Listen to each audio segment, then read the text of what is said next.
The Mystery Gang have been around for quite a while. Regardless of which version of them you remember fondly, the sleuthing and ghost unmasking become more familiar and nostalgic with each new iteration. When did it all start? Well, that's what we're here for. Hi there. My car just broke down and I was wondering if you guys could give me a lift.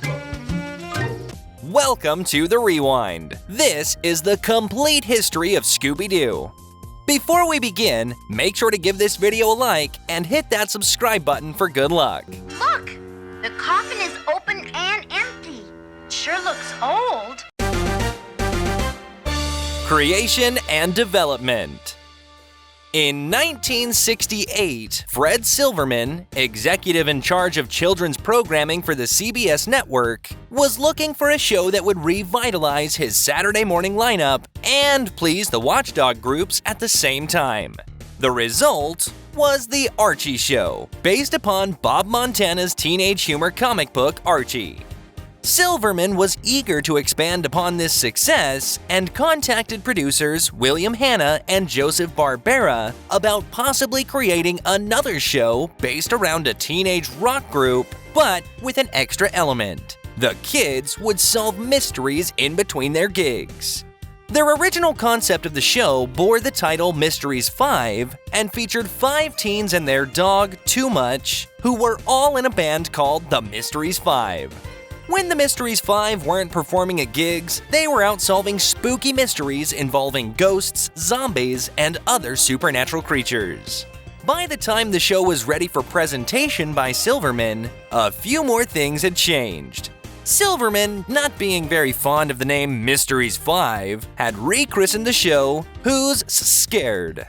The executives felt that the presentation artwork was far too frightening for young viewers, and thinking the show would be the same, well, they decided to pass on it. Now, without a centerpiece for the upcoming season's programming, Silverman turned to Ruby and Spears, who reworked the show to make it more comedic and less frightening. Silverman was inspired by the ad-lib "Dooby-Dooby-Doo" that he heard at the end of Frank Sinatra's interpretation of Burt Kaempfert's song "Strangers in the Night" on the way out to one of their meetings, and decided to rename the dog Scooby-Doo, later renaming the show Scooby-Doo, Where Are You? Wowee! Old Horrible really said a frightful mouthful. But we're not gonna let that scare us. No, we're not. The CBS Years.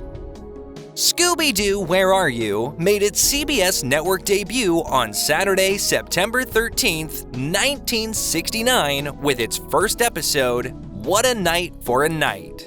The plot of each Scooby-Doo episode followed a formula that would serve as a template for many of the later incarnations of the series. At the beginning of the episode, the Mystery Inc. gang bump into some type of evil ghost or monster, which they learn has been terrorizing the local populace. The teens offer to help solve the mystery behind the creature, but while looking for clues and suspects, the gang runs into the monster, who always gives chase. However, after analyzing the clues they've found, they determine that this monster is simply a mere mortal in disguise. At this point, the criminal would utter the ever-famous catchphrase, "And it would have been mine if it hadn't been for those meddling kids." Scooby-Doo, Where Are You? Was a major ratings success for CBS, and they renewed it for a second season in 1970.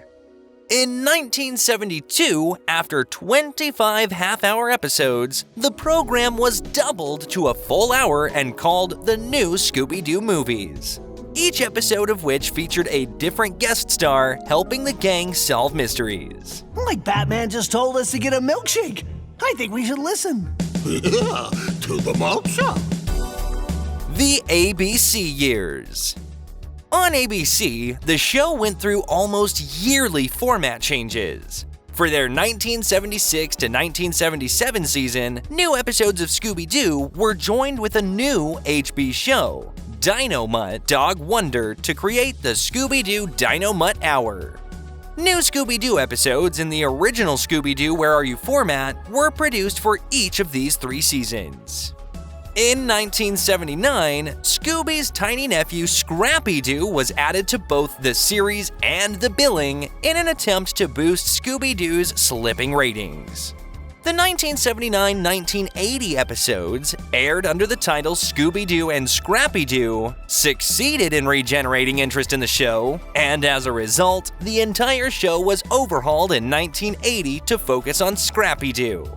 Fred, Daphne, and Velma were dropped from the series, and the new Scooby-Doo and Scrappy-Doo format was now composed of 3 7-minute comedic adventures starring Scooby, Scrappy, and Shaggy instead of 1 half-hour mystery. Hanna-Barbera reincarnated the original Scooby-Doo Where Are You cast as junior high school students for A Pup Named Scooby-Doo, which debuted on ABC in 1988. A Pup Named Scooby-Doo was an irreverent, zany reimagining of the series, heavily inspired by the classic cartoons of Tex Avery and Bob Clampett, and eschewed the quasi-reality of the original Scooby series for a more Looney Tunes-like style. The retooled show was a success and lasted until 1991. Like 5 chocolate shakes, my good woman. What are the rest of you guys having? Reruns and the WB revival. Reruns of the show had been in syndication since the mid-1980s and have also been shown on cable television networks such as TBS Superstation and USA Network. In 1993, A Pup Named Scooby-Doo, having just recently ended its network run on ABC, began reruns on the Cartoon Network. The other versions of Scooby-Doo joined it the following year and became exclusive to Turner networks such as the Cartoon Network, TBS Superstation, and TNT. In 2002, following the success of the Cartoon Network reruns and 4 late 1990s direct-to-video Scooby-Doo releases, the original version of the gang was updated for the 21st century for What's New Scooby-Doo. Unlike previous Scooby series, the show was produced at Warner Bros. Television Animation, which had absorbed Hanna-Barbera in 2001. The show returned to the familiar format of the original series for the first time since 1978, with modern-day technology and culture added to the mix to give the series a more contemporary feel, along with new, digitally recorded sound effects and music.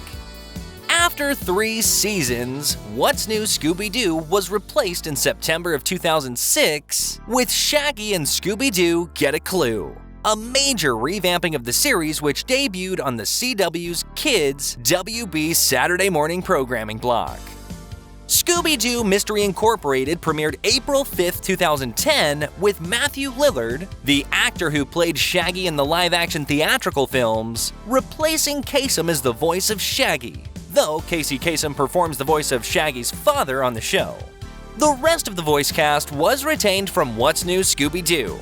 The series still follows the basic mystery-solving format of its predecessors, but now adds a serial format in which each successive episode reveals a portion of a greater secret, as well as romantic relationships between the lead characters, and even several darker or suggestively implied concepts not previously explored in the franchise.